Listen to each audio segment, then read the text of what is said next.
The $100 billion oil lie. Why your kitchen is filled with poison. The pan was already smoking when the heart-healthy logo winked at you from the bottle. Eggs sizzled, the kitchen smelled like a tire shop, and your throat caught that metallic tang you never notice until it's too late. Get this, your vegetable oil isn't from vegetables, it's from factories. From candles to Crisco, from cotton gins to kitchens, a $100 billion pivot put industrial fat on your plate and called it progress. In the next minutes, we'll rewind to the moment dinner became the candle, meet the logo that baptized it good, and pull the lid on what's actually inside that bottle. The candle that fed America, Crisco's origin story. To understand why your skillet smells like a machine shop, we need to go back to when light bulbs killed dinner. Procter & Gamble didn't start in your pantry. They started in soap and candles, built on animal fat and increasingly on a cheap byproduct suddenly flooding American mills, cottonseed. It was waste, bitter, unstable, good for lubricants and lamps. Then chemistry changed the story. Hydrogenation sounded elegant. The factory version wasn't. Take a liquid oil that spoils, force hydrogen into its double bonds under metal catalysts and high pressure, and you get a fat that's solid, spreadable, and astonishingly stable. The goal was harder soap and better candles. Then electricity arrived and ate the candle market alive. P&G had a problem, a brilliant process and shrinking demand. So they pivoted. In 1911, a white tin appeared on grocers' shelves. Crisco, clean typography, sanitary shine, and a promise that landed like a sermon, all vegetable, modern, digestible. Dinner by candlelight had become dinner is the candle. And to make sure people knew what to do with this industrial fat, P&G did something radical for the time. They taught America to cook around it. Free Crisco cookbooks hit mailboxes and church basements. Every recipe, biscuits, pie crusts, fried chicken, mysteriously needed the one new product UD never tried. Housewives gathered for demonstrations where spotless aprons met spotless tins. The pitch wasn't subtle. Butter and lard were old. Crisco was science. Hygiene met progress in a can that didn't smell like a barn and didn't go rancid on the back shelf. In kitchens that were fighting smoke, spoilage, and uneven results, that was compelling. There was blowback. Cooks who'd grown up on bacon drippings heard the whisper that something felt off, flavor that flattened, crusts that browned but somehow lost their soul. Physicians argued about digestion. Food editors traded polite letters about novel shortenings versus natural fats. But P&G's marketing blitz had momentum. Ads in national magazines praised purity and cleanliness in a way butter couldn't match. The can itself was branding. White, clinical, modern medicine for your pie plate. Here's the quiet genius of the playbook. They solved supply first, then invented demand. With cottonseed oil stabilized into a cheap solid fat, the economics wrote the sheet music. Now teach the nation to sing along. The language did the rest. Vegetable wasn't a farm, it was a vibe. It made industrial cottonseed sound like salad. In an era that feared contamination, all vegetable read like a guarantee that the product had been purified of the animal world and its threat. Meanwhile, kitchens were changing. Refrigeration crept in, gas ranges replaced wood, and magazines crowned modern homemakers who proved their worth with efficiency and consistency. Crisco slid into that identity, an appliance in a can. It promised the same biscuit on Monday and Friday, the same donut in July and December. Food companies learned the lesson, uniformity sells. When the product never misbehaves, the cook looks skilled. When it's shelf-stable, the store smiles too. Marketing turned into culture. Lard became unseemly. Butter indulgent, Crisco progressive. Recipes stopped being advice and became billboards. Shortening became the neutral noun, quietly erasing what it replaced. The story stuck because it served everyone at the table. Mills that needed to monetize waste, manufacturers that needed reliable inputs, grocers that needed non-perishables, and families that wanted predictability in a shaky decade. But beneath the white tin's glow, there were trade-offs. Hydrogenation didn't just stabilize, it changed the fat itself. Texture improved, shelf life soared, and pastry sang, yet the chemistry tweaked more than performance. Early critics didn't have today's terminology, but they had noses and palates. They tasted the difference and didn't always like the song. Still, momentum beats doubt when the chorus is everywhere. The cookbook sat on the counter. The neighbor swore by the pie. The ad said your kitchen was finally up to date. By the time electricity had fully banished candlelight from the table, Crisco had lit a different kind of flame, brand-fueled trust. The white tin earned a place next to flour and sugar, not because it tasted better than butter, but because it solved modern problems: spoilage, smoke, inconsistency, cost. That's how industrial fat became domestic, not through a farm but through a factory. Not by tradition but by repetition. The message was simple. If science can cure disease and wire your house, why not fix your pastry? Crisco launched in 1911 after P&G pivoted from soap and candles as electricity eroded the candle market. Micro-myth-busting break. Vegetable oil doesn't mean carrots squeezed into a bottle. It meant cottonseed first, then soybean, corn, safflower. The seeds that scale, not the vegetables on your cutting board. The term soothed the ear while the process churned out volume. It's branding that outlived the crops it described and the chemistry that birthed it. Early resistance didn't vanish, it just learned to whisper. Church cookbooks kept lard alive in notes and margins. Use drippings if you have them. Grandmothers taught the handfeel of dough that Crisco couldn't quite mimic, but the center moved. Uniformity and shelf life became virtues, signs you'd arrived in a cleaner, safer, brighter kitchen. The white tin promised control. Control won. And tucked inside that win was the seed of the next pivot. Once you've cast animal fat as dirty and old, the door is open for a health halo to walk in. All the marketing needed was a logo big enough to sanctify the swap. That stamp was coming. What nobody guessed then was how long it would stick, and how many fryers would follow it into the back of every cafeteria, airline galley, and diner down the interstate. Buying a halo, the heart-healthy seal that changed dinner. The white tin had momentum. It needed a ministry. In post-war America, the Ministry of Food Truth wore a stethoscope. The American Heart Association wasn't a juggernaut yet, more club than Colossus, until 1948, when a national radio fundraiser backed by Procter & Gamble raised about $1.5 million, over $20 million today, supercharging its growth and microphone. Money turns a pamphlet into a platform. With a bigger microphone, the message could leap from clinic notes to breakfast tables. Logos do what paragraphs can't. A stamped heart on the front of a box outmuscles nutrition panels on the back. You didn't need to decode fatty acids. You just needed a symbol that said safe. And in a culture still spooked by polio and thrilled by penicillin, Doctor Approved had the gravity of an oath. The plot twist was simple. The same industrial fats sold as modern would now be sanctified as protective. Meanwhile, coronary heart disease was climbing the charts, and fear does the quiet work of marketing. The story that stuck was a binary. Animal fat bad, vegetable oil good. Butter and lard were cast as the villains clogging arteries. Seed oils stepped in as the neutral, even heroic alternative. That nuance-free switch didn't happen in a lab paper. It happened on cereal boxes, margarine tubs, and Central bottles whispering heart healthy while you pushed a cart with a kid in the seat. When a seal lands on a product, entire supply chains pivot. Cafeterias buy by the drum, not the drizzle. Airlines want uniform fries at altitude. Institutional kitchens live on checklists and specs, and a logo rewrites the checkbox. Suddenly, cost-effective and approved pointed to the same spout. The seal era helped normalize swapping tallow butter for soybean and corn oils across institutional fryers. The fryers changed quietly, but your lunch didn't. Nuggets crisped. Hash browns sang. Nobody announced the swap from beef tallow to soybean oil. The invoice did, and it smiled. Front-of-pack cues beat back-of-pack literacy every time. You can't expect a parent at 6 p.m. to parse linoleic acid when a heart icon is promising virtue. Food companies understand this the way advertisers understand eye level. A small stamp moves a big cart. And once that stamp implies that swapping butter for bottle equals health, an entire era of low-fat, high-claim packaging locks into place.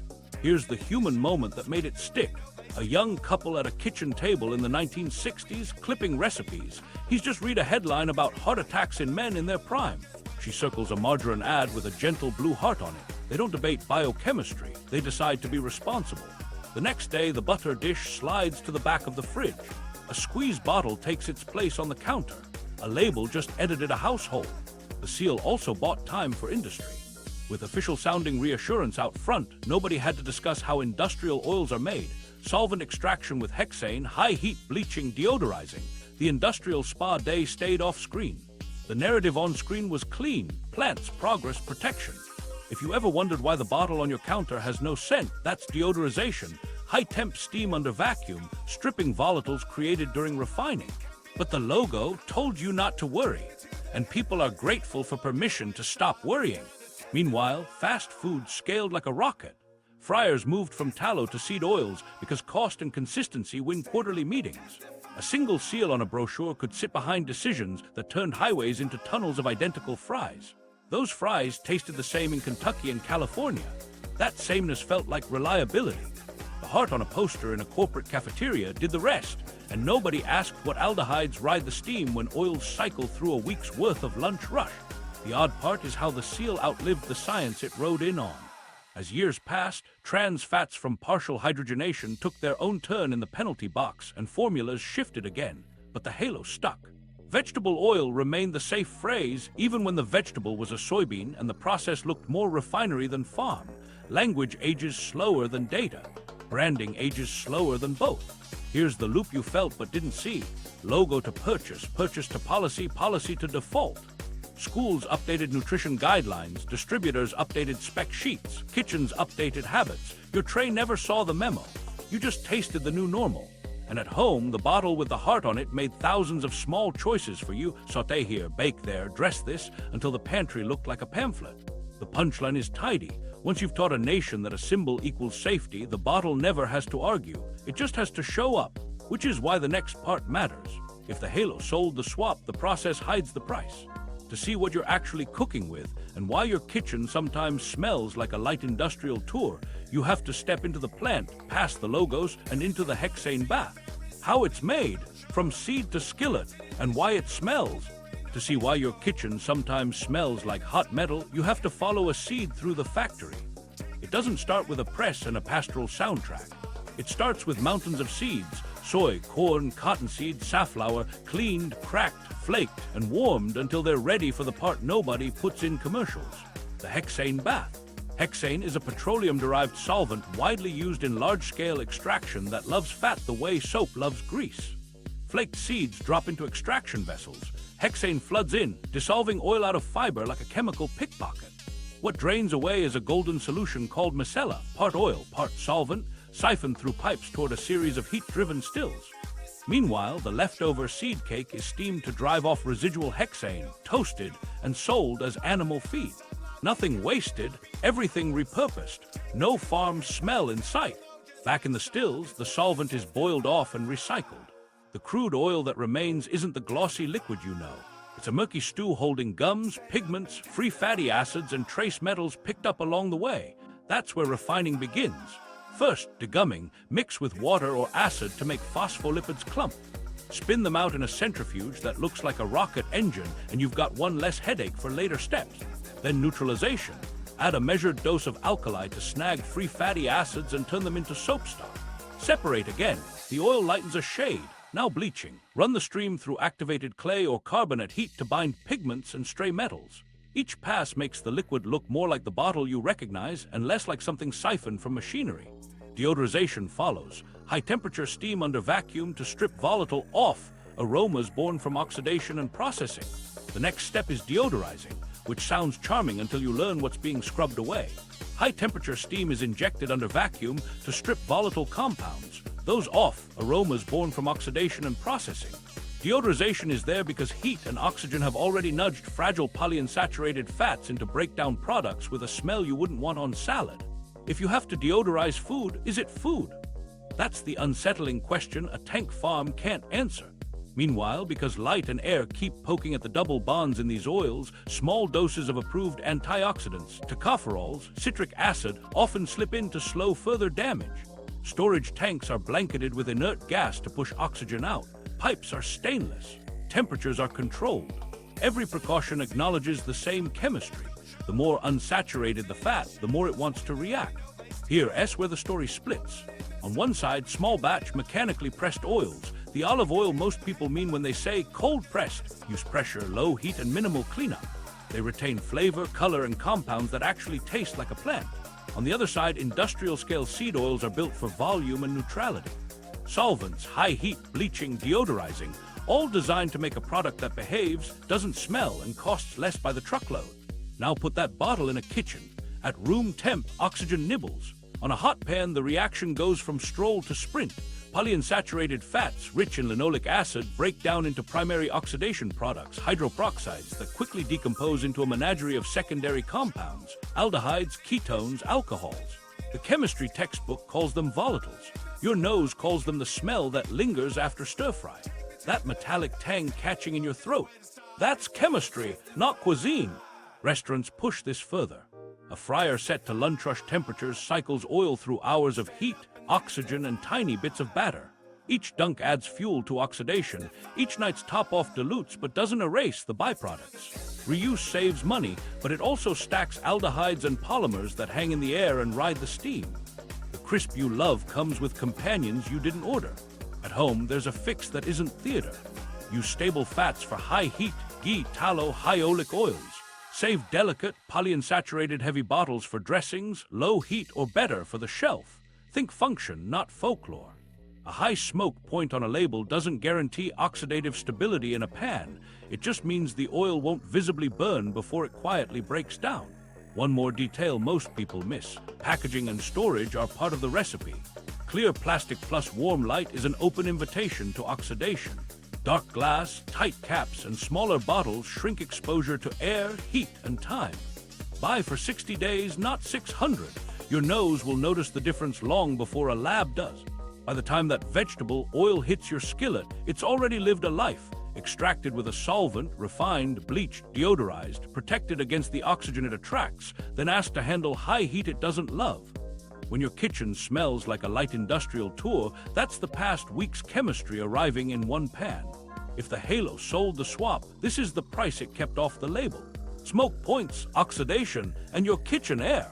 Here's the twist nobody puts on the label. Smoke point isn't the finish line, it's the smoke alarm. Oils don't politely wait until visible smoke to start breaking down. They begin oxidizing long before you see a wisp, swapping quiet stability for a rush of reactions that turn heat into chemistry and chemistry into that aftersmell you can't open a window fast enough to fix. Think of two dials on the stove. One is smoke point, the marketing darling. The other is oxidative stability, the one that decides what rides your steam. High oleic monounsaturated rich fats, ghee, tallow, high oleic olive or avocado oils hold their shape under heat like seasoned cast iron. Polyunsaturated heavy seed oils don't. Their double bonds are eager dates. Oxygen is the plus one that never leaves. Result, hydroperoxides crack into aldehydes, ketones, and a cast of volatile extras your nose files as metallic, fishy, or hot cardboard. Now picture a Tuesday dinner, you're searing chicken. Pan is hot, bottle glugs, aroma hits. No visible smoke yet, but the air changes, throat tickle, eye sting, a scent that clings to curtains. That's not flavor escaping. That's secondary oxidation products moving in. Aldehydes don't care if you added rosemary. They care that you gave them heat, oxygen, and time. Restaurants amplify it. A fryer at rush hour is a chemistry set on repeat. Every dunk introduces crumbs, water, and oxygen. Every hour pushes oil further from its starting line. By day's end, top-off keeps volume, not quality. Aldehydes and polar compounds accumulate, carrying through vents and into hair. The crisp stays, the air reminds you of it on your coat the next morning. Here's a micro-story that lands it. A line cook in a small diner noticed his nightly cough arrived with the fryer timer. When the owner switched from a standard soybean blend to a high oleic fryer oil and tightened a simple protocol, filter nightly, full change on a schedule, lids on during cool down, the cough faded in a week. Fries still snapped. The room stopped tasting like a lab. At home, your fix is boring and powerful. Match fat to job. Use ghee or tallow for pan searing and wok work. Keep extra virgin olive oil for medium heat and finishing. If you like avocado oil, look for high oleic, not the blended bargain that hides a seed oil chorus line. Use seed oils where they shine, cold applications, short heat, or better yet, not as your default. Ventilation isn't a vibe, it's a tool. Hood on before flame on. Crack a window. A cheap box fan facing out turns a kitchen into a pressure course that pulls fumes away from lungs. If your hood recirculates, it's a perfume stand. You need airflow to the outdoors, not a charcoal filter guessing at aldehydes. And yes, how you heat matters. Dry your protein so the pan doesn't flash to steam. Preheat the pan before the fat so the fat spends less time bridging low to high. Don't reuse pan oil for a second round of high heat. The first run already filled it with fans of oxygen. Wipe. Start fresh. Your house will smell like dinner, not aftermath. The myth that high smoke point equals safe dies here. Peanut oil smoke point looks heroic, but its polyunsaturated load makes it a busy oxidizer under stress. Clarified butter's smoke point looks modest, but its saturated and monounsaturated profile keeps breakdown quiet and brief. Stability beats bravado. One more human moment. A parent cooking fajitas noticed their kids' eyes watering every taco night. They swapped the skillet oil to ghee, turned on the hood before the flame, and moved the pan one burner back so the plume met the duct. Same sizzle, fewer tears, no morning after hallway scent. Technique changed the air. Your house keeps the score, you don't. Soft furnishings absorb volatiles. Opening a window after the fact is like apologizing to a couch. Choose the fat, set the fan, manage the heat, and change the oil before the oil changes you. Dinner should end at the table, not linger in your lungs. The butter war. How one chart rewired a nation. While you're still thinking about kitchen air, rewind to the moment the air in our heads changed. A single chart did it. In the late 1950s, a physiologist named Ancel Keys stepped on stage with a tidy diagonal line. More fat, more heart disease. It looked like destiny on graph paper. The audience saw inevitability. Industry saw opportunity. Policy saw a roadmap. The problem was the map wasn't the territory. Keys had access to data from more than 20 countries. He presented the seven that drew the cleanest line in what became the 7-country study. That line became a sermon. The nuance stayed home. In the press, the message simplified like a reduction sauce. Saturated fat clogs arteries. Period. Butter and lard were cast as culprits you could hold in your hand. Vegetable oils, modern and newly haloed, looked like the getaway car. Here's the human scene that made it stick. A newsroom in 1961. A headline writer needs 5 words before lunch. Cut fat, save hearts fits the column. Readers digest it in a minute. There's no space for depends on dose, context, food matrix, replacement nutrient, and overall dietary pattern. The chart was tidy, so was the fix. Swap butter for the bottle. Done. Meanwhile, another lobby slipped out the side door. Sugar quietly left the room while fat took the blame. Funding flowed to papers that redirected attention, e.g. 1960s sugar industry, funding to downplay sugar's role and emphasize saturated fat. Breakfast cereal boxes blossomed with low-fat badges while their bowls grew sweeter. Yogurt lost cream and gained syrup. Snack aisles turned into a parade of cookies that bragged about grams of fat you couldn't find, not the teaspoons of sugar you could. Industry pivoted like an athlete. Margarine replaced butter on tables. Cholesterol-free spreads appeared with perky fonts, and every baked good that once leaned on butter was reformulated to showcase modern oils and a health claim. Restaurants swapped tallow for seed oils and posted nutrition posters in the break room. The narrative was a conveyor belt. Fat is bad, this is not fat, therefore this is good. Policy doubled down. Dietary guidelines trimmed saturated fat targets and left the replacement lines fuzzy. The cafeteria tray took its cues from committees, not kitchens, and the cooking fats followed contracts. Hospitals served heart-healthy meals with bottled dressings and baked goods engineered to be lipid-light and shelf-strong. At scale, vague guidance becomes a spec sheet. Then it becomes lunch. Here's where the plot twists on delay.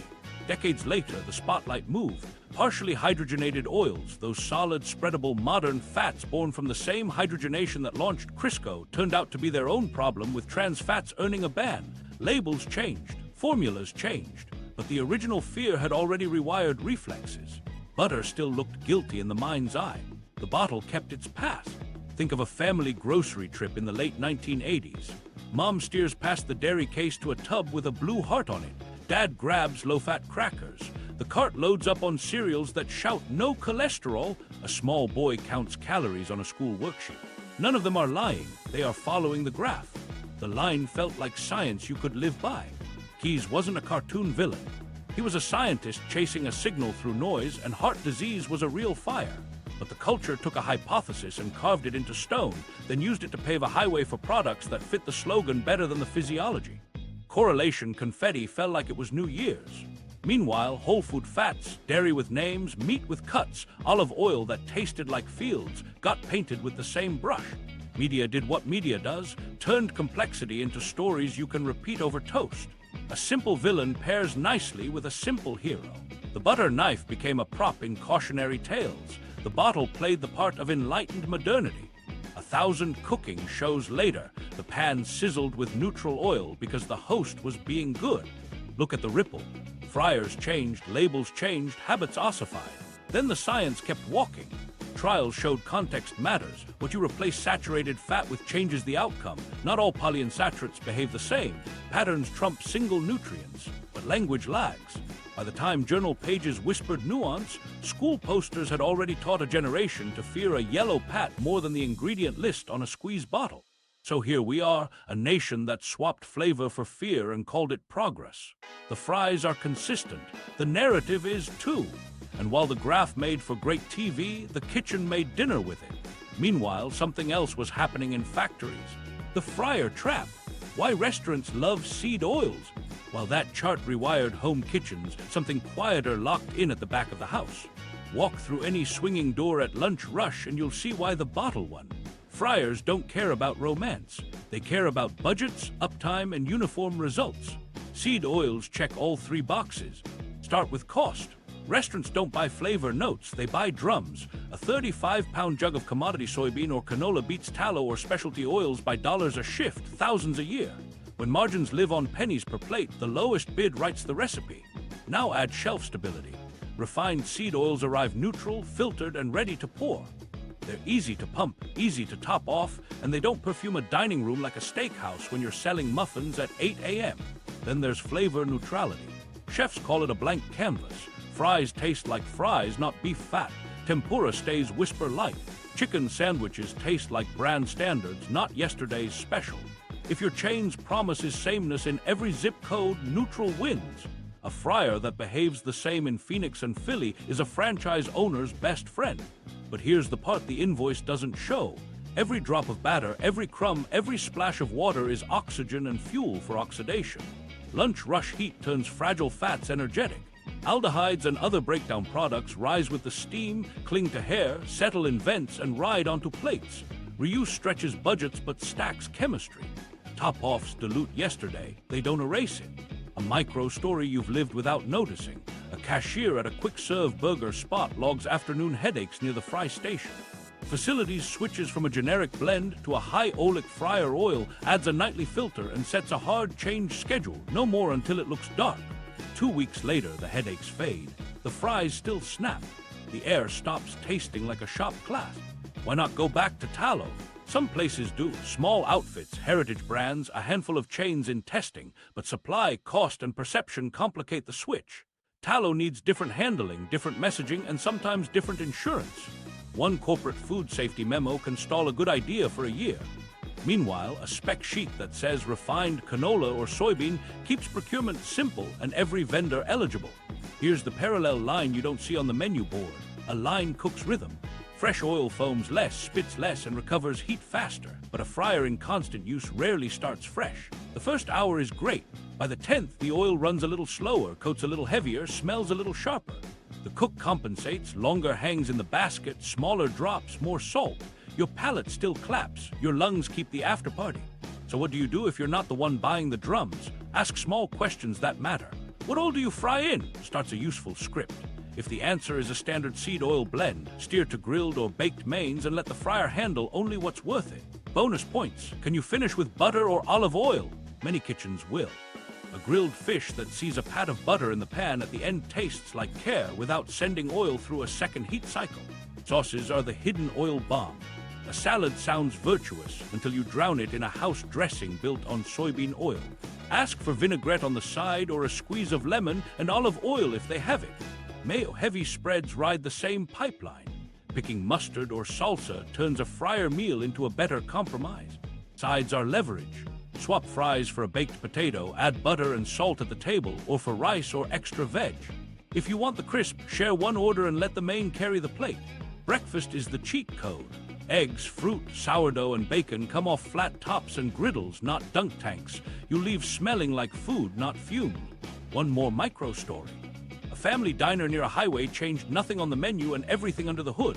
High oleic oil in the fryers, lids on it close, filters nightly, hoods cleaned on schedule, and a standing rule, dump on day 3 no matter how fine it looks. Regulars noticed the oddest thing first. The place stopped smelling like itself. Then they noticed something else. They felt better after lunch. The club sandwich didn't linger all afternoon. The fries still crunch.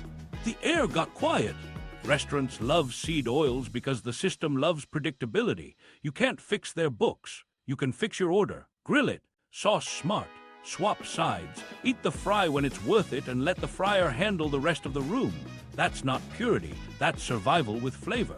The pantry audit. Bottles, labels, and sneaky blends. Open the cabinet and pause. Most kitchens don't need a cleanse, they need a translator. Start with the catch-all bottle labeled vegetable oil. That phrase doesn't mean zucchini juice. It's usually soybean, sometimes corn, safflower, or whatever's cheapest this quarter. Flip the back panel. If it lists multiple seeds, your one oil is a rotating cast. That matters for flavor, but more for function. Different crops, different fatty acid profiles, different behavior under heat. Your pan shouldn't be a coin toss.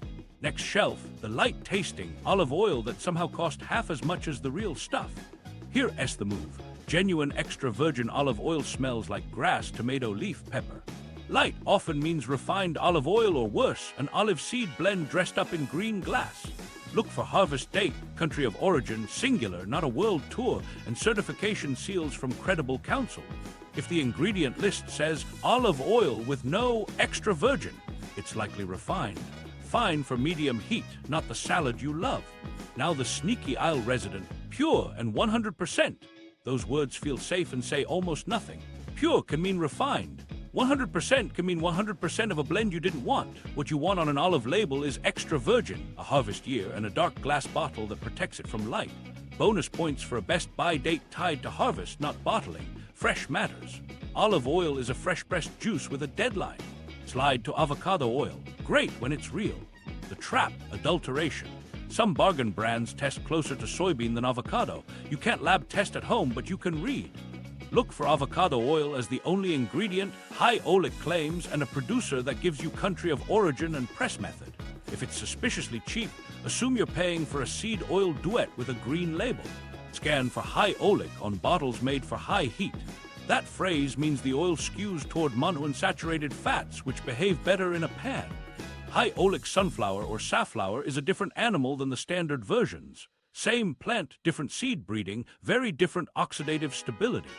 If a fryer oil must live at temperature, pick the one with fewer double bonds. Color and container are not vibes, they're chemistry. Clear plastic on an end cap under lights is a slow-motion spoiler reel. Oxygen plus light equals stale. So move the family to dark glass, tight caps, and smaller sizes. Buy what you'll use in 60 days, not 600. If your bottle has dust on the shoulder, so does the flavor. Turn to labels that brag cholesterol-free. Plants don't have cholesterol. That's not a virtue, it's a biology fact. What you want to know is processing. Expeller pressed suggests mechanical extraction. Refined, bleached, deodorized means exactly what it sounds like, industrial cleanup to make a neutral liquid.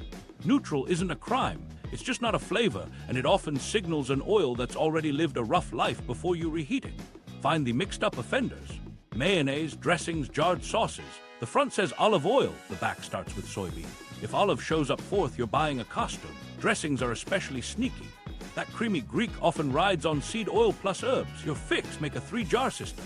One with a 1-2 vinegar to oil vinaigrette you actually like, 1 lemon mustard, 1 balsamic shallot. Shake, label, refrigerate. You'll stop reaching for the squeezed top that tastes like a supply chain. Nuts are another rookie trap. Roasted sea salt sounds clean until you read roasted in vegetable oil. You wanted almonds, you bought almonds plus fryer. Grab raw or dry roasted, then toast at home on a sheet pan with a spoon of ghee or none at all. They'll taste like nuts, not the aisle. Check sprays, handy, yes, but many are just the same refined oil with propellants and natural flavors. If you need a thin coat, use a mister you fill yourself or wipe the pan with a paper towel dipped in ghee or high oleic oil. You control the film, you remove the mystery. Here's your 15-minute audit plan. Pull every bottle. Keep extra virgin olive oil in dark glass, a high oleic oil for high heat, ghee or butter, and 1 neutral backup you trust. Toss or cook through the mystery vegetable jug, light olive with no pedigree, any bottle older than last season, and blends that hide the lead behind an herb photo. Replace dressings with your 3-jar kit, mayo with a brand made only with avocado or olive oil, and nuts with raw or dry roasted. Micro story to lock it in. A home cook swapped 1 bottle from generic vegetable oil to high oleic for the skillet. Nothing else changed. 2 weeks later, her kitchen stopped smelling like yesterday's stir-fry every morning. Same recipes, fewer apologies to the curtains. That's not perfection. That's a better default doing quiet work. Box it up with 2 rules. Read the back, not the front. Buy for now, not forever. Your pantry isn't a museum, it's a toolbox. Fill it with tools that don't fight you, and your air, your food, and your nose will tell you you're on track. The Omega Ledger.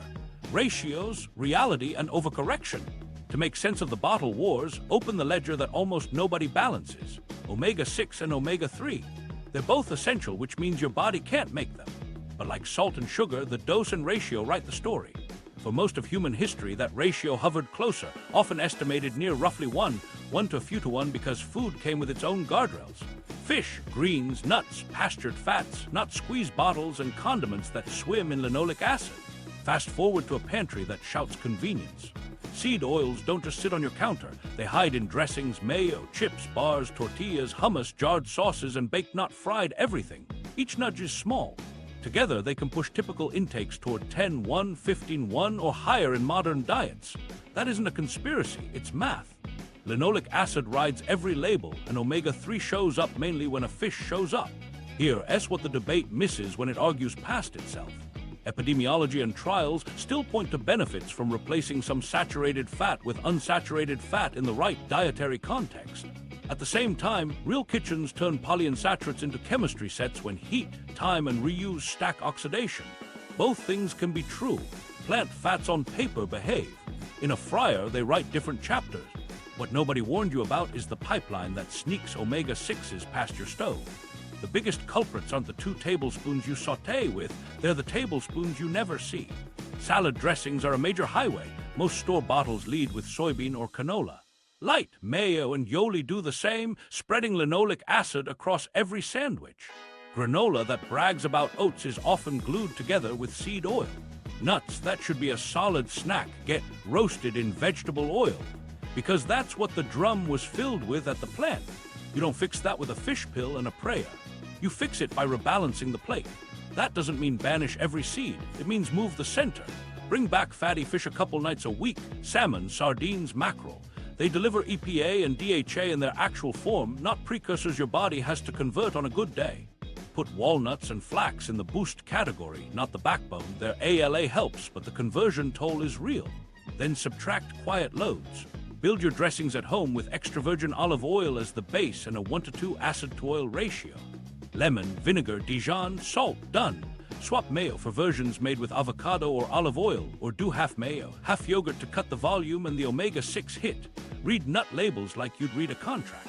Dry roasted or raw keeps a snack from doubling as a fryer. Cooking fat becomes a game of matching jobs. For high heat, park delicate oils on the bench. Ghee, butter, tallow, or high oleic oils handle sears and stir-fries without turning your kitchen into an aldehyde festival.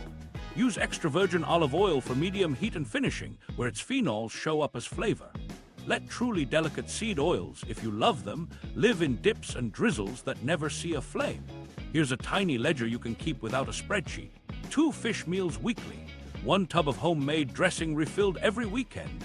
1 jar of nuts roasted at home, not purchased pre-oiled. 1 skillet defaulted to a stable fat. 1 restaurant meal edited, grilled over fried, sauce on the side. Do that for a month and your kitchen air, not just your labs, changes. Now about overcorrection. The internet loves a ban list. Never is tidy. But the real world eats school lunches, airport food, and birthday cake. The target isn't purity, it's a better baseline backed by techniques that travel. For athletes or families, context matters. Total calories, protein, fiber, sleep, and stress still captain the team. The fats you choose are a lever, not a religion. Pull the lever daily and the rest gets easier. A micro story to make it human. A teacher swapped her lunchtime salad kit for a mason jar, greens, canned salmon, chickpeas, and a lemon olive dressing she could shake between classes. She didn't count grams. She just stopped letting seed oils pick the default twice a day. 2 weeks later, the 3 p.m. slump eased. The hallway didn't smell like last night's stir-fry in her hair. Same schedule, different ledger. Another, a parent moved taco night to ground beef seared in ghee, tortillas warmed on a dry pan, guacamole made with olive oil and lime.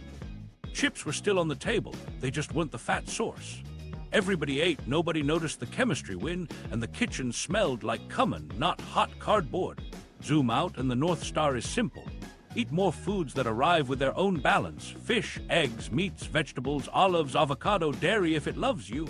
Use stable fats for heat, flavorful oils for finishing, and fewer industrial shortcuts where the label does the cooking. Don't chase a perfect ratio. Build a life that nudges it. When the default shifts, so does the day. 11. Everyday seed oil traps you didn't see coming. Now that your skillet is sorted, the ambush isn't in the pan, it's in the packaging. 11 quiet traps, fast hits, real fixes. Granola, protein bars, and nut butters. The front says oats and strength. The back starts with soybean or canola. Many natural nut butters add seed oil to keep it spreadable on a cold morning. Fix, pick jars with only nuts and salt. If the bar's first fat is a seed oil, leave it for the airport shelf. Better, nuts plus fruit. Granola you toast yourself with olive oil or ghee. Coffee creamers and flavored yogurt. The creamer with the perfect swirl, historically built on hydrogenated and refined oils. Newer formulas still lean on seed oils for mouthfeel. Flavored yogurts hide the same, plus syrup. Fix, half and half, whole milk or canned coconut milk for coffee. Plain yogurt you sweeten yourself. Stir in honey, jam, or sliced fruit. The texture improves, the label gets shorter. Tortillas, pita, and whole grain wraps. The stack that bends without breaking usually owes thanks to seed oil and emulsifiers. Fix, scan for lard, olive oil, or tallow in heritage brands. Choose corn tortillas with 2 or 3 ingredients. If it reads like a lab, warm a dry pan and use fewer, better wraps. Hummus and deli salads. Chickpeas and tahini should lead, but supermarket tubs often open with soybean oil. Potato salad, pasta salad, coleslaw, same move. Fix, hummus that lists olive oil or just tahini, or blitz your own in 3 minutes. For deli salads, ask what oil they use. Pivot to vinaigrette-based sides or make a quick lemon olive dressing at home and toss it in. Frozen breaded foods and air fryer ready. The crunch is factory set, pre-fried in seed oil, frozen, then re-crisped at home. You never touch a bottle, you still get the oil. Fix, choose unbreaded cuts you season and finish in the oven or air fryer. If you want breaded, coat at home with egg and crumbs, then bake. Save the splurge for the one item you'll actually enjoy. Roasted nuts and sea salt marketing. Most roasted means fried in vegetable oil, then salted and bagged with a beachy font. Fix, buy raw or dry roasted. Toast on a sheet pan 10 minutes at 325 with a spoon of ghee or none at all. They'll taste like nuts, not aisle perfume. Salad kits and chef dressings. The greens are the decoy, the pouch is the payload. Nearly every kit comes with a soybean-based dressing. Fix, grab the kit for convenience, ditch the pouch, and toss with your jarred vinaigrette. If a restaurant salad shows house dressing, here's seed oil. Ask for olive oil and lemon. Jarred sauces and light mayo. Marinara pesto, Alfredo, many slip in seed oils to stabilize and stretch. Olive oil mayo often means olive appears after canola. Fix, choose sauces that lead with olive oil or skip oil entirely. For mayo, buy avocado oil or real olive oil brands that don't hide a blend. Or do half mayo, half Greek yogurt, nobody complains. Baked not fried snacks. The bag brags about the oven, then lists seed oil for seasoning. Fix, popcorn you pop in ghee, chips cooked in avocado or olive oil, or skip to crackers with butter or olive oil.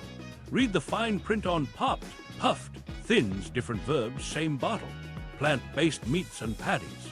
The structure often relies on seed oils for juiciness.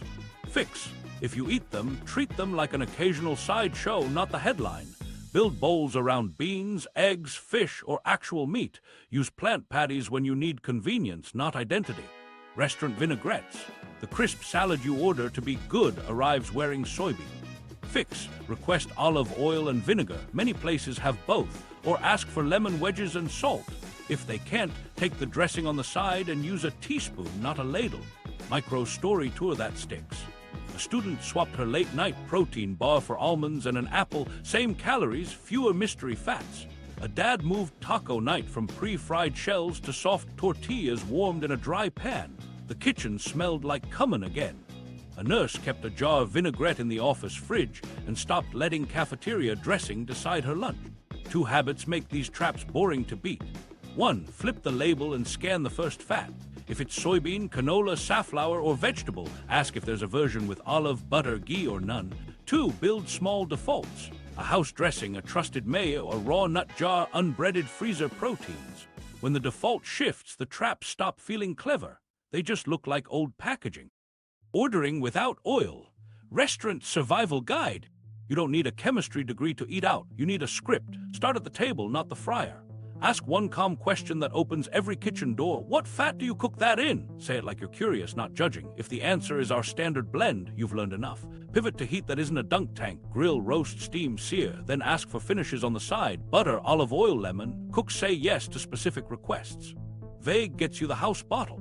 Picture a server's pad. You order salmon. Add grilled, not blackened. Can you finish with a pat of butter or a squeeze of lemon? No seed oil. That tiny line edits the plate more than any nutrition panel. For chicken, roasted or grilled, no marinade, season with salt and pepper. Finish with olive oil on the side. For steak, sear in butter if you can, or serve plain and bring butter. You're not asking for a new menu, you're asking for the pan before the squeeze. Sauces are where the oil hides. Yoli, house vinaigrettes, chipotle mayo, creamy dressings, most start with soybean or canola. Treat sauces like jewelry, small, chosen on the side.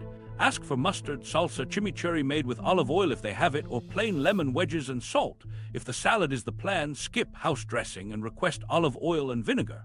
Many places keep both, even if they don't advertise it. If they bring a cruet and a smile, you just dodged a bottle. Sides decide the afternoon. Fries are a deliberate yes or an easy swap.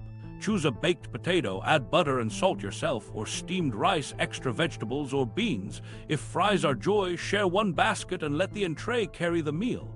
The trick isn't martyrdom, it's proportion. 2 crisp bites feel like a win. A whole basket feels like a chemistry set. Micro story that lands. A traveling consultant lived on salads and headaches until she changed one line. Can you do olive oil and lemon? Airport grills said yes more than no. The headache stopped keeping score. Same terminals, different default. Breakfast is your friend. Eggs are cooked on flat tops and pans, not deep fryers. Order scrambled or over-easy in butter if possible, dry toast, fruit. Or omelet, no oil spray, butter if you have it, vegetables, cheese. Sides like bacon and sausage come off griddles. Sourdough with butter solves the what fat decision without a bottle. If the place only uses spray, ask them to wipe the pan with butter or skip the fat entirely. Eggs still set. For bowls and burritos, move the oil line upstream. Can you cook the protein without oil? Season with salt and pepper. Most grills are hot enough to manage. Choose beans, rice, salsa, pico, guacamole, often made without seed oil. Skip the chipotle ranch. If you want a tortilla, ask for it warmed on a dry plancha, not griddled in oil. Same wrap, quieter plume. Cuisines with a built-in ounce. Sushi, fish, rice, wasabi, tamari, avoid tempura and mayo drifts. Mediterranean, kebabs, grilled fish, tzatziki, lemon, ask for olive oil. Greek salad, oil and vinegar on the side.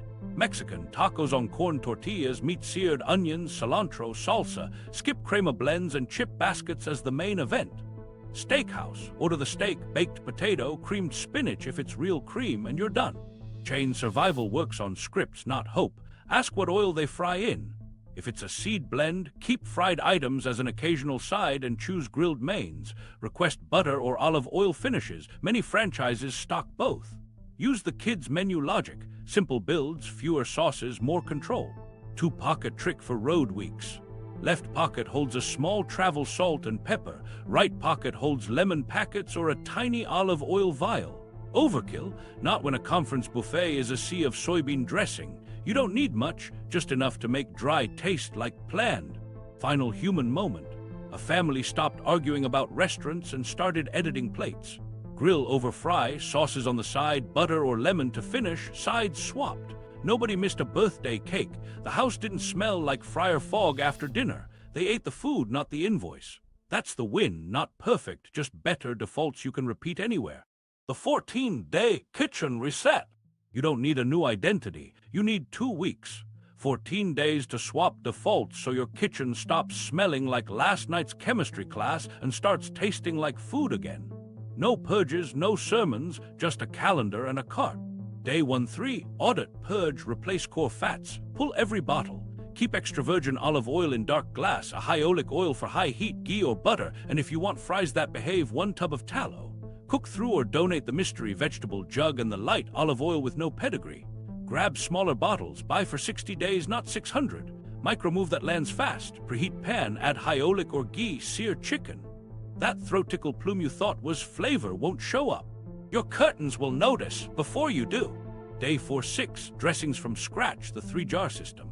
Line up 3 small mason jars. Vinaigrette 1, red wine vinegar, Dijon, salt, pepper, 2 parts extra virgin olive oil. Vinaigrette 2, lemon juice, honey, Dijon olive oil. Vinaigrette 3, balsamic shallot, olive oil, pinch of salt. Shake, label, fridge. Now every salad, bowl, and leftover gets coated with olive oil, not a factory blend. Office hack, bring 1 jar in a lunch bag. Cafeteria, green, stop, tasting like the fryer in the back. Day 7-9, snack flips. Popcorn and ghee on the stove, lid tilted, shake the pot, finish with salt. Nuts, buy raw or dry roasted, toast at 325 for 10 minutes, no seed oil perfume required. Protein bars that lead with soybean oil stay on the shelf, swap for almonds plus an apple or jerky plus fruit. Micro story, 1 student made that swap for a week. Same calories, fewer, why does my hoodie smell like a food court? Moment. Day 10-12, batch proteins. Sunday sheet pan, chicken thighs salt and peppered, roasted in ghee or high oleic oil, salmon fillets baked and finished with olive oil and lemon, tray of roasted potatoes and broccoli. Cool pack, and your weekday dinners need heat, not decisions. Tinned fish toolkit joins the party, sardines, mackerel, tuna in olive oil. Open, drain, lemon, herbs, lunch that actually leans omega-3. If sandwiches run your life, find a mayo with avocado or olive oil only, or cut half and half with Greek yogurt and a squeeze of lemon. Day 13-14, eating out rules plus emergency lunch kit. Your script set, grill, roast, steam, sear, butter or olive oil finish, sauces on the side. Build a glove compartment lunch kit, a small vial of olive oil, lemon packet, salt, a fork. Airport salads stop being seed oil delivery systems when you can dress your own. Add 2 shelf-stable backups at home, canned beans and rice, jarred tomatoes, frozen veg. 30 minutes to chili and ghee beets, order whatever. Wins you'll feel by next weekend. Less smoke, better aroma, food that tastes like itself, mornings that don't smell like last night's stir-fry. You'll stop apologizing to your hallway. The dog will stop smelling like fries. Your kitchen will feel quieter because the air is. What about kids, picky partners, busy weeks? Make the swaps boring. Pancakes on Saturday, butter or ghee in the pan. Tacos on Tuesday, brown meat and ghee, warm tortillas on a dry pan, guacamole with olive oil and lime. Pizza night, add a salad dressed from jar 2 while the oven preheats. Nobody needs a speech to taste better. They just need dinner to land. Budget check, small bottles cost less than giant jugs when you calculate price per use.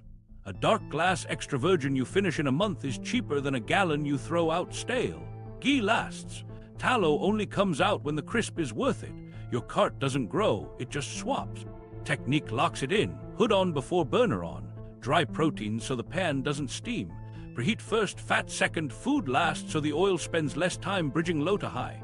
Don't reuse pan oil for round 2, wipe and start fresh. For frying nights, filter oil after, lid when cool, toss on a schedule. Yes, even at home. Last micro story. A family did this for 14 days. 1 bottle swap, 3 dressings, popcorn and ghee, Sunday sheet pan, restaurant script. No cleanse, no chart on the fridge. Week 2, the house stopped smelling like an interstate diner. The 9-year-old asked for the lemon dressing jar. The dishwasher no longer wore a fine mist of fryer. That's the point. Your kitchen isn't a lab. Make it food again, 1 quiet swap at a time. Budget, batch, and reality checks. Let's make the math boring and friendly. Big jugs look cheap until you throw half away stale. Price per use beats price per gallon. A 500 ml dark glass extra virgin that you finish in a month costs less than a gallon that oxidizes on the counter and perfumes pancakes like cardboard. Ghee stretches because a spoon does the work of a glug. Tallow only comes out when crisp is worth it. The budget isn't bigger, it's smarter. Build a staples list that feeds a week without asking for a squeeze bottle. Eggs, potatoes, rice, beans, frozen veg, oats, canned tomatoes, tinned fish in olive oil, chicken thighs, ground beef, sourdough. Those are meals hiding in plain sight. They love butter, ghee, or olive oil and don't need vegetable oil to be dinner. Batch cooking turns what's for dinner into reheat that. Map 1 sheet pan day, thighs salted and roasted in ghee, potatoes tossed in high oleic oil, broccoli on the same tray. While the oven works, put a pot of rice on and a pan of peppers and onions finished with olive oil. That's 3 dinners and 2 lunches without touching a fryer. The sink stays quiet, so does the air. Rice cooker is your weekday ally. Make a pot on Sunday. Fold it into stir-fries seared in ghee, fried rice with scrambled egg and scallions, or bowls under canned salmon with lemon olive dressing. Beans get the same treatment. Pressure cook a pound with salt and a bay leaf. Use them in tacos, soups, and salads with your jar dressings. cost per serving collapses, the seed oil drift does too. Soup night is the budget superpower. One pot, onion in butter, carrots, celery, canned tomatoes, beans, broth. Simmer, finish with olive oil. Freeze half. Next week, it's dinner again with zero decisions and no bottled dressing fallout. Bread plus butter makes it feel like a plan, not an apology. Leftovers are leverage. Cook extra protein on purpose. Chicken thighs become quesadillas crisped in ghee, grain bowls with lemon olive drizzle, or chicken salad made with avocado oil mayo plus yogurt. Ground beef turns into taco meat one night, stuffed peppers the next. Every reappearance dodges a sauce built on soybean oil. Reality check for busy weeks. You won't hand whisk every dressing. That's why the 3-jar system exists. Refill on Sunday. Keep 1 jar at work. Bring a lemon and a small olive oil vial in your bag when you travel. Cafeteria salads stop being seed oil delivery systems when you carry your own finish. Kids' plates don't need lectures, they need repeats. Rotating wins, eggs in butter with fruit and toast, tacos with meat browned in ghee, pasta tossed with olive oil, parmesan and peas, potatoes roasted in high oleic oil, yogurt with honey, popcorn and ghee. Keep it simple, swap the default, move on. They'll taste the difference. They won't miss the bottle. Snack math saves money and air. A bag of raw almonds costs less than sea salt roasted nuts fried in seed oil. Toast your own at 325 for 10 minutes. Popcorn kernels are pennies. Ghee makes them taste like a movie and smell like home, not food court. Jerky plus fruit beats a protein bar glued with seed oil. Restaurant exposure drops when you batch. Bring lunch 3 days. Leftover sheet pan bowl with vinaigrette, canned salmon over greens, soup in a thermos plus sourdough. That alone can cut fryer time by half. Dinner out becomes a choice, not a reflex. If the cart feels pricier, zoom out a month. You're replacing constant takeout with cooked food and swapping waste for use. A small bottle finished on time is cheaper than a jumbo that trashes flavor. 1 tub of ghee replaces 3 sprays and a bottle of neutral you didn't need. The spreadsheet you'll feel is mood and air. Technique is still the free upgrade. Hood on before burner on. Dry proteins. Preheat pan, then fat, then food. Wipe between batches. Fry nights. Filter lid when cool. Toss on a schedule. Small habits make the budget work because you're not burning money into the curtains. Bottom line, stock the cheap workhorses, batch the anchors, keep the jars full, and let better defaults do slow, quiet math. You'll taste it, you'll smell it, and your receipt will nod along. Myths, debates, and what we don't know. Here, where the temperature drops and the nuance walks in. Not all seed oils behave the same, not all studies ask the same question, and never language breaks down the minute real life walks through the door with a school lunch and soccer practice. Start with the big split. On paper, replacing some saturated fat with unsaturated fat can improve certain risk markers. LDL goes down, some risk curves bend, particularly when whole food patterns carry the swap. Meanwhile, kitchens heat and reheat polyunsaturates into aldehydes and friends. Both can be true. Plant fats look good in controlled conditions, and fragile fats misbehave under heat, time, and reuse. Myth 1, seed oils are poison at any dose. That's a slogan, not science. Dose, heat, reuse, and what else you eat matter. A tablespoon of soybean oil in a cold dressing once in a while isn't the same as living on fryer exhaust. The lever you control is exposure, especially to overheated, repeatedly used oil, plus the hidden drips in dressings and condiments. Myth 2, omega-6 equals inflammation no matter what. Context again. Linoleic acid shows up in many healthy patterns and doesn't automatically raise inflammatory markers on its own in controlled settings. The trouble appears when the ratio skews wildly, the oil is stale or overheated, and omega-3 intake is low. Translation: rebalance the plate instead of hunting a single molecule. Myth 3, high smoke point means safe. We've killed this already, but it keeps respawning. Smoke point is a visibility threshold, not a stability guarantee. Oxidation starts long before the first wisp. Choose fats for heat stability, not just label bravado. Where debates get messy is research design. Food frequency questionnaires ask people to remember months of meals. Memory is a blunt instrument. Trials that swap saturated fat for unsaturated fat sometimes replace real food with refined oils in isolation, then declare a verdict. Meanwhile, people eat meals, not nutrients. Replace sugar with oil and you might improve a marker. Replace whole food fats with ultra-refined oils under heat and you might move it the other way. The matrix matters. Dairy behaves differently than a squeeze bottle, beef tallow differently than a deep fryer, extra virgin olive oil differently than deodorized blends. Athletes add another wrinkle. Their caloric burn, antioxidant defenses, and recovery patterns change how fats land. A lifter who eats 3,000 clean calories and times meals around training can tolerate choices that trip up a late-night snacker living on takeout. Cultures do this too. A family eating beans, rice, fish, and vegetables with occasional seed oil is not the same as a household leaning on ultra-processed foods held together by cheap oils. Zoom out before you zoom in. Then there's the lab-to-life bridge. In vitro findings about oxidation products need real-world context, time at heat, oxygen exposure, and whether your house smells like hot cardboard after dinner. If it does, that's your cue. If it doesn't, your habits are probably doing more right than wrong. What we don't know is just as important. We don't have perfect, long-term head-to-head trials comparing stable fat cooking patterns versus hypofat high-heat patterns across diverse lifestyles. We don't have uniform data on aldehyde exposure from restaurant fryers versus home kitchens mapped onto health outcomes. We don't have precise conversion maps from linoleic intake to tissue-level effects across people with different genetics, microbiomes, sleep, and stress. It's not that the signal isn't there. It's that life is noisier than a chart. So the North Star stays simple. Fewer ultra-processed oils as defaults, more whole food fats as habits, stable fats for heat, flavorful oils for finishing, and a plate that brings omega-3 back into the room. Use extra virgin olive oil where it shines, ghee or high oleic oils where heat is high, and let delicate seed oils live in cold applications if you love the taste. Balance the ledger with fish, eggs, greens, nuts, and actual meals. 2 micro-stories keep it honest. An endurance runner ditched the never seed oils crusade, focused on stable fats for cooking, added 2 salmon nights and stopped smelling like a fryer after long runs. Performance up, dog still happy. A cafeteria manager didn't ban anything. She swapped the default salad dressing to an olive oil vinaigrette and moved the fryer change schedule from when it looks dark to a posted calendar. Nurse visits for mystery headaches dipped. Fries tasted the same. Air got quieter. If you need a rule that survives Tuesday, make it this. Avoid burned and reused oils, build your own dressings, match fat to heat, and let whole foods set the ratio. Skip the absolutes. Save your willpower for cake and holidays. The daily win is boring, better defaults that don't need a speech. The marketing machine. How we were sold a pantry. While you were balancing the omega ledger and dodging fryer fog, a quieter force kept stocking your shelves. A century of marketing that taught us to trust labels more than food.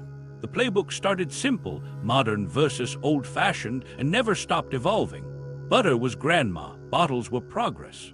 Once that story stuck, the rest was just packaging. Front-of-pack claims did the heavy lifting. Heart-healthy, cholesterol-free, light. None of those phrases cooked dinner. They set a vibe. Plants don't have cholesterol, but that didn't stop 1,000 jugs from bragging about the absence of a molecule they couldn't make if they tried. Pure meant refined. 100% meant 100% of whatever blend passed legal. Change the headline, keep the system. Here's how category momentum works. When restaurants switched to seed oils for cost and neutrality, home cooks followed because every show and brand demoed with the same bottle.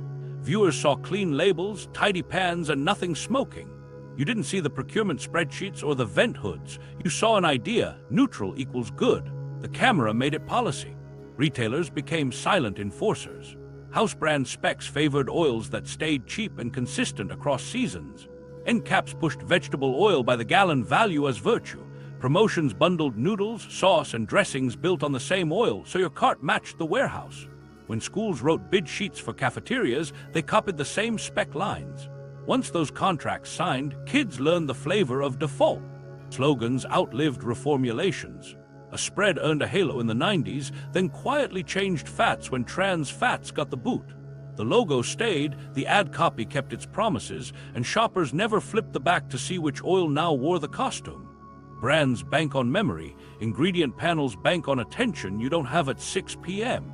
Watch the substitution shuffle. Made with olive oil moved product even when olive showed up fourth, behind soybean and canola. Avocado oil mayo could pass with a whisper of avocado if the rest of the line item did the heavy lifting. The law allowed with, so the front shouted it. Your sandwich tasted like marketing plus vinegar. Packaging did its own persuasion. Dark green glass suggested olive groves even when the bottle held refined blend. Clear plastic on a sunlit end cap sold fresh, while light and oxygen wrote the rancidity log. Light tasting, olive oil often means refined oil with far fewer flavor compounds, then sold mild as a feature. If the flavor can't whistle, the copy will. Meanwhile, influencer kitchens turn brand kits into norms. Speed-cut reels poured neutral oil into every pan because on camera, clear shines and smoke is a reshoot. Sponsored recipes celebrated better for you with a squeeze instead of a spoon. Weeknight fast hid the real fix, better defaults, not clever labels. 1 million views later, the bottle won another week. The clean eating boom didn't save you, it reskinned you. Sea salt, organic, non-GMO. Good when they mean something, distracting when they crown snacks roasted in vegetable oil or dressings Greek that lead with soybean. The halo followed the aisle like a spotlight while ingredient lists learned acrobatics. Here's a micro story of how it lands. A parent grabs a salad kit because soccer starts in 20 minutes. The greens are fine, the pouch is soybean oil with herbs, the croutons trail the same. The kid eats healthy, then smells like Friar Plume at bedtime. The parent did nothing wrong. The spec sheet did everything right for the vendor. Schools and workplaces made it sticky. A single district RFP that says refined canola or soybean becomes a truck route. A hospital cafeteria signs cholesterol-free spreads into breakfasts for a year. The menu board says heart healthy because a committee blessed the phrasing. By the time a nurse notices headaches near the fryers, the contract's mid-term and the vendor's out to lunch. Even reform wins came with spin. Trans fats exit stage left after partial hydrogenation faced regulatory action. Zero trans fat splashes across the bag while the underlying oil stays delicate and hot-tempered at fryer temps. Chemically better than yesterday, still not a pan friend. Consumers breathe relief, the air keeps its aftersmell. The old-fashioned modern split never left. Ad set grandma's kitchen in sepia, then cut to white counters and sunshine with a glug of neutral. Cleaner, smarter, lighter. The new morality tale, the virtuous bottle versus the indulgent pat. When science added nuance, the tagline didn't. Stories travel faster than correction. So how do you unlearn a pantry? You don't wait for the next slogan. You write your own spec at home, at work, at school. Ask brands straight questions. What's the fat? Is it high oleic? Is olive the base or the cameo? Reward the answers with receipts. At the store, read the back and buy small. At restaurants, ask for butter or olive finishes. In cafeterias, lobby for an olive oil vinaigrette default and a posted fryer change schedule. The machine runs on momentum, so do you. Last human moment. A PTA swapped the salad dressing on the line, posted the oil spec, and asked vendors to meet it. Kids still ate pizza on Fridays. Nurse visits for mystery headaches dipped. Nobody noticed a revolution. That's the point. Marketing sells you a pantry. Habits buy you one back. Rapid fire fixes. 21 tiny swaps with big payoffs. High heat, use ghee or high oleic. Medium, extra virgin olive or avocado. Make 3-jar dressings. Buy mayo made with avocado or olive oil. Popcorn in ghee, raw or dry roasted nuts. Olive oil sauces, butter on potatoes. Grill, not fry. Olive oil and lemon. Smaller dark bottles. Read backs, not fronts. Life scenarios. Holidays, travel and parties. Big days don't care about your pantry audit. They care about timing, cousins, and a turkey that doesn't dry out. So build one anchor dish you control and let everything orbit it. For holidays, that's the roast. Butter baste the bird or the beef. Start with salt the night before, then roast on a rack and baste with melted butter or ghee. The pan drippings are your gravy. Deglaze with stock, whisk, and finish with another spoon of butter. Nobody asks which oil you didn't use when the gravy tastes like more, please. Side strategy is simple. Choose 3 that behave with stable fats. Potatoes roasted in high oleic oil, tossed hot with butter and salt. Green beans blanched, then finished in a pan with olive oil, garlic, and lemon. Stuffing baked with broth and butter instead of a skillet slick. If Aunt Linda brings a salad kit, thank her and use your jar dressing. The table feels familiar. The air stays quiet. Dessert, butter runs that universe anyway. Pie crusts cut with butter or a bit of ghee stay flaky and honest. If someone brings a pre-made crust, fill it and move on. The win is the rest of the plate. Travel is where defaults break. Pack a tiny kit. Olive oil minis, lemon packets, salt, a fork. Add shelf-stable protein. Tinned fish in olive oil, jerky you trust, instant oats. Hotel breakfast becomes oatmeal with peanut butter and fruit instead of a waffle scented with fryer air. Airport salads turn into real food when you can dress greens with your own olive oil and lemon instead of a house blend that reads soybean first. Road food works on scripts. Diners make eggs, not chemistry sets. Order scrambled in butter if possible, toast, fruit. Grills handle burgers without a bath, ask for no oil on the flat top, finish with butter or just salt. Skip the automatic side of fries unless joy is non-negotiable.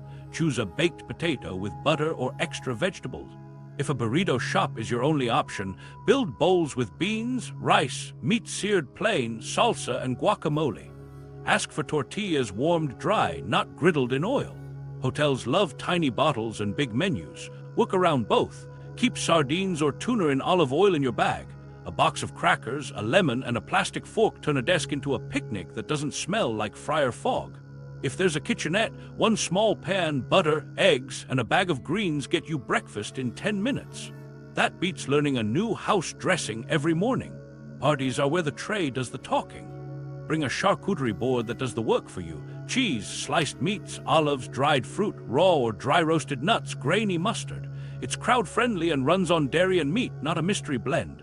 Add a veggie tray with a homemade dip, Greek yogurt, olive oil, lemon, garlic, and salt, and you've just set a table that dodges the squeeze bottle without a speech. Buffets hide their tells. Anything creamy likely rode in on seed oil. Anything glossy probably got a brush. Treat sauces like jewelry. Taste first, then decide if the outfit needs it. Fill the plate with the obvious wins, carved meats, roasted veg, baked potatoes, rice, beans, and save the deep-fried nostalgia for one small, deliberate choice. The plate looks festive. Your afternoon doesn't feel like a nap you didn't plan. Kids' birthdays are a minefield of bright bags and loud promises. The hack is boring. Anchor with real food first. Pizza? Great. Pair it with a bowl of fruit and a plate of cheese and crackers. Skip the dyed chips and the neon dip. Offer popcorn popped in ghee and a tray of cut veggies with that yogurt olive dip. Kids don't need a lecture. They need a reachable bowl. Work lunches hinge on one habit.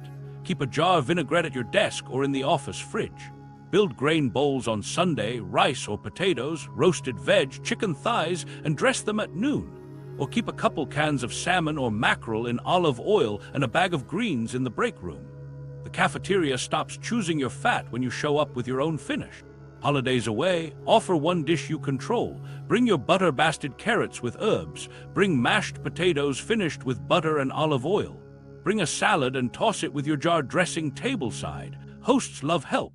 You get a plate that tastes like your kitchen, not the procurement office. Travel snacks that survive a TSA line. Nuts, raw or dry roasted, dark chocolate, jerky, fruit, and a small bag of popcorn you popped in ghee. A bottle of water and those lemon packets make everything taste like a plan. If the only option is a chain, use your restaurant script. Grill over fry, butter or olive finish, sauce on the side. That one sentence, could you finish with butter or olive oil, saves more meals than willpower ever will. Holidays end the way they start, with leftovers. Turn turkey and drippings into soup, onion in butter, carrots, celery, broth, turkey, and a finish of olive oil and lemon. Make sandwiches with avocado oil mayo or a yogurt mustard blend. Crisp stuffing in a pan with a spoon of ghee. The house will smell like dinner, not a fryer, for days. Talk about momentum. One anchor dish you control at holidays, one travel kit in your bag, one party tray you bring on purpose. Those small plans beat 10 excuses. The room still laughs, the photos look the same, and you go home tasting food, not fumes. The big levers: school, workplace, and retail. You fixed your skillet and your lunch. Now pull the levers that feed 1,000 plates at once. Start where kids eat. Ask a food service director one unscary question: what fat do you cook in and what's in the dressing? You're not demanding a menu rewrite, you're asking for the spec sheet. If the answer is refined soybean blend and house vinaigrette, you've found the quiet pipeline. Here's the move that works. Propose a pilot week, not a crusade. 2 simple swaps: an olive oil vinaigrette as the default salad dressing and a posted fryer oil change schedule, Monday and Thursday, not when it looks dark. Add 1 line to the grill, finish with butter or olive oil on request. That's it. No new equipment, no chef summit. Cafeteria staff already juggle trays. Give them a spec they can tape to the wall. Micro story that lands. A middle school tried it for 5 days. Same pizza Fridays, same taco Tuesdays. The salad bar got a mason jar vinaigrette made in the back. The fryer change went on a laminated calendar, and the line cook kept a squeeze bottle of olive oil for finishes. By week's end, the nurse's log for mystery headaches after lunch dipped. Kids ate the same meals, the air lost that friar fog note. Boring win, big ripple. Now the workplace. Office cafes and hospital cafeterias run on repeatable builds. Ask facilities for the current spec. You'll see refined canola or soybean in 4 places and house dressing on every line. Your leverage is foot traffic plus HR. Pitch it like ergonomics for food. 1 olive oil vinaigrette default, butter or olive oil finishes available, and a rule that frying oil gets changed on a posted schedule. Add a steam table sign. Grill can cook proteins without oil on request. People won't read a white paper. They will read a placard. A small script makes it doable. Grilled chicken seasoned, no oil, finish with lemon or butter. Cooks say yes when the line is short and the ask is clear. Put a jar of house vinaigrette at the salad station and the squeeze bottle blends stop being the default. Throw in 1 education breadcrumb at the register. Olive oil dressing today. Ask for butter finish on the grill. You're nudging, not nagging. Workers feel it first. Custodians cleaning after lunch notice the air isn't sticky. Clinicians on 12-hour shifts stop leaving with that faint fryer perfume in their hair. The cafe doesn't need a new brand, just a new habit. 1 hospital did this quietly and tracked it like adults. 2 months later, staff complaints about heavy lunch slump dropped on the internal survey. Not magic. Fewer aldehyde clouds, better afternoon. Retail is the invisible policymaker. House brands set the floor. When a national chain writes a spec for high-oleic sunflower safflower for hot bar, olive oil vinaigrette as default in salad kits, and no front-of-pack olive oil unless olive is the base fat, suppliers pivot. Logistics hate exceptions. 1 retailer memo turns into 1 cleaner base for a dozen private label items, then another manufacturer clones it because running 2 formulas is expensive. Your receipt becomes a vote that actually gets counted in a warehouse. Here's a clean retail checklist you can push without a protest sign. Salad kits. Swap the dressing pouch to an olive oil base, print it big on the front, and stop labeling with olive oil unless it's the first fat. Mayo. Stock a house brand version made only with avocado or olive oil. No blends, and give it eye-level space. Roasted nuts. Expand dry roasted SKUs and tag dry roasted, no seed oils on the shelf label where eyes land.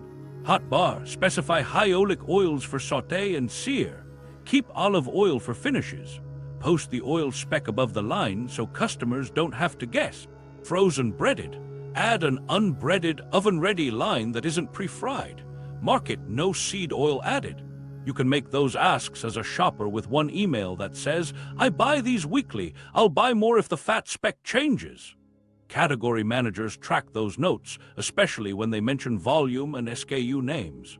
5 messages beat a 50-tweet thread every time. Schools and workplaces move fastest when you give them templates. Offer a 1-page better fat spec they can paste into bids. High oleic oils for high heat, extra virgin olive oil for dressings and finishes, butter allowed for finishing, fryer oil changed on a posted schedule, labeling on salad bar, olive oil and vinegar available. That's procurement language, not vibes. Vendors already have compliant lines, they just need a customer to ask. Meanwhile, measure something real. Nurse visits for headaches after lunch. Staff satisfaction about afternoon energy in pulse surveys. Kitchen oil usage against change schedule. If you want to make it stick, trade a slogan for a chart. When numbers say this feels better, budgets follow, and no one needs to remember a TED talk. A tiny coalition helps. In a school, 1 PTA lead, 1 food service manager, 1 school nurse. At work, 1 facilities person, 1 cafe lead, 1 HR partner. Ask for a 30-day pilot and a recap meeting. Promise no public shaming, only receipts. If it flops, you stop. If it works, you codify and roll it across campuses. Momentum is policy with a calendar. Retail again because it's sneaky powerful. Ask your favorite grocer to trial a seed oil smart tag that simply highlights products using olive oil, butter, ghee, high oleic oils, or no added oils. No moralizing, just a filter like gluten-free, but for fat quality. Shoppers love shortcuts. Merchandisers love anything that moves basket size without adding labor. If it sells, the tag stays and upstream suppliers adjust to get on the tag. Last micro stories. A district buyer swapped 1 line item, salad dressing, to an olive oil base. Kids didn't notice. The trash can smelled less like fryer. A startup cafe posted butter or olive oil finish on request and watched regulars stop bringing their own cruets. A regional grocer added dry roasted, no seed oil labels to the nut set. That bay's sales climbed without a single influencer reel. No drama, just better defaults that scale. That's the play, right specs people can follow. Give kitchens a script. Ask retailers for tags and placement that reward the fat you'd choose at home. 1 pilot changes a hallway. 10 pilots change a town. Your skillet was step 1. This is step 2, the kind that multiplies while you're at work. Build your pantry. A simple fat matrix. You don't need 20 bottles and a PhD. You need a short bench that covers heat, flavor, and storage without turning your counter into a museum. Here's the matrix that keeps dinner moving and the air quiet. High heat is where most kitchens go wrong. Searing steak, wok-level stir-fries, sheet pan crisp. This is not where delicate oils want to live. Put ghee at the top of your list. It's butter with the water and milk solids gone, so it handles heat and tastes like real food. Next to it, keep a high oleic oil for when you want neutral strength, high oleic avocado, high oleic sunflower, or high oleic safflower. Those are bred for stability, not fragility. If you want fries that actually behave, keep 1 tub of beef tallow in the freezer. It's not a daily driver. It's a tool you pull when crisp matters and you don't want your house to smell like hot cardboard. Medium heat is olive oil country. Extra virgin olive oil isn't just a flavor, it's a job title. Use it for sautés, braises, and anything that finishes under a lid. It brings polyphenols and pepper that show up as dinner, not a lecture. Save butter for lower to medium heat browning and sauces. It adds depth and a little show in the pan. If you need a truly neutral option for a gentle sauté or baking, a high oleic oil can moonlight here too. No heat is where your delicate lives. That's finishing and dipping. Extra virgin olive oil first, always. If you love the taste of a specific seed oil, sesame for an Asian slaw, walnut for a drizzle over roasted squash, this is where it belongs. Cold on purpose. Let it be a flavor, not a smoke machine. Map your go-to dishes to the matrix. Steak night. Ghee for the sear, finish with butter and herbs. Stir fry. High oleic oil for the blast, then a splash of toasted sesame off heat for aroma. Roasted potatoes, toss with high oleic, salt hard, finish with a spoon of butter when they're hot.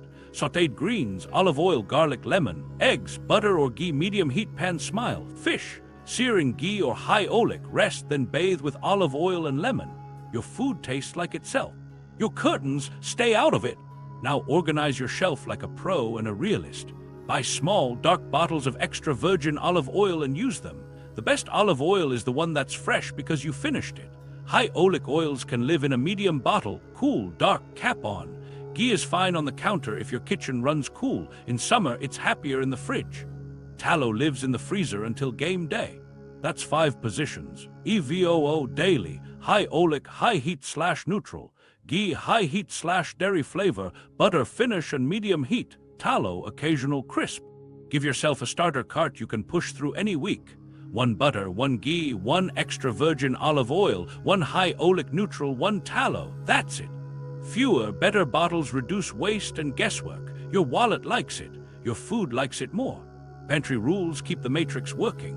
Light, heat, and oxygen are villains. Store oils away from the stove, not on the back ledge where steam and sun turn them tired. Cap promptly. Wipe the lip. Don't top off an old bottle with a new one. Finish, rinse, refill. If an oil smells like crayons or a cardboard box, it's old news. Out it goes. You wouldn't drink stale coffee because it was on sale. Apply that energy here. Flavor map turns the matrix into fun. Butter browns mushrooms into steak candy. Olive oil loves peppers, tomatoes, greens, beans, and bread. Ghee makes chicken skin sing and pancakes taste like a weekend. High oleic keeps tempura light and a wok honest. Tallow turns potatoes into little miracles. Build your week around those pairings and you won't miss the bottle that used to sit by your stove. If baking is your thing, the matrix still helps. Pie crusts and biscuits love cold butter. A splash of ghee can boost flake. Cakes and quick breads handle olive oil beautifully. The crumb is tender and the kitchen smells like baking, not bottle. For neutral bakes, use high oleic. It behaves without perfume. Make your pantry do the remembering. Keep a 3-jar dressing lineup in the door. Red wine Dijon EVOO vinaigrette, lemon honey EVOO, and balsamic shallot EVOO. Keep a small jar of finishing oil, your favorite peppery olive, for drizzling at the table. Keep 1 squeezed bottle of high oleic by the stove for fast hits, but refill from a capped bottle you store in the dark. Put a tiny heat key on a sticky note inside the cabinet. High heat equals ghee / high oleic / tallow. Medium equals EVOO butter. No heat equals EVOO delicate seed oils. You won't need it in 2 weeks, but it saves you from this is what we have when someone else cooks. And yes, budgets matter. Price per use beats price per gallon. A 500 ml dark glass EVOO that you drain in 4 weeks costs less than a jug you toss half full when it goes flat. Ghee is a spoon, not a pour. Tallow is a cameo. High oleic pulls double duty, so it earns its shelf spot. This matrix isn't bougie, it's efficient. 2 micro stories that make it real. A roommate house replaced the mystery jug with EVOO, ghee, and a high oleic. The sink stopped smelling like Friday. The non-stick pans stopped dying. Their grocery bill didn't budge. Their leftovers got better. A grandparent swapped light-tasting olive oil for a peppery EVOO and started finishing everything with a tablespoon. The grandkids asked, "What's that flavor?" It was olives. That's the point. In one glance, your matrix covers heat, flavor, and storage. It cuts decisions at 6 p.m. and solves the "what oil?" question without a thread. It also does something marketing never promised. Your house will smell like dinner, not a deep fryer. Put the matrix on the shelf. Let it do the work. The win isn't purity. It's a kitchen that defaults to real food and leaves the fryer fog outside. 1 bottle swap and 1 habit can change 100 meals this month. If you want to see how these choices play out in restaurants and on store shelves, watch our follow-up investigation and pantry walkthrough next. Subscribe for more untold receipts and drop your easiest swap and the one you're stuck on in the comments so we can help each other.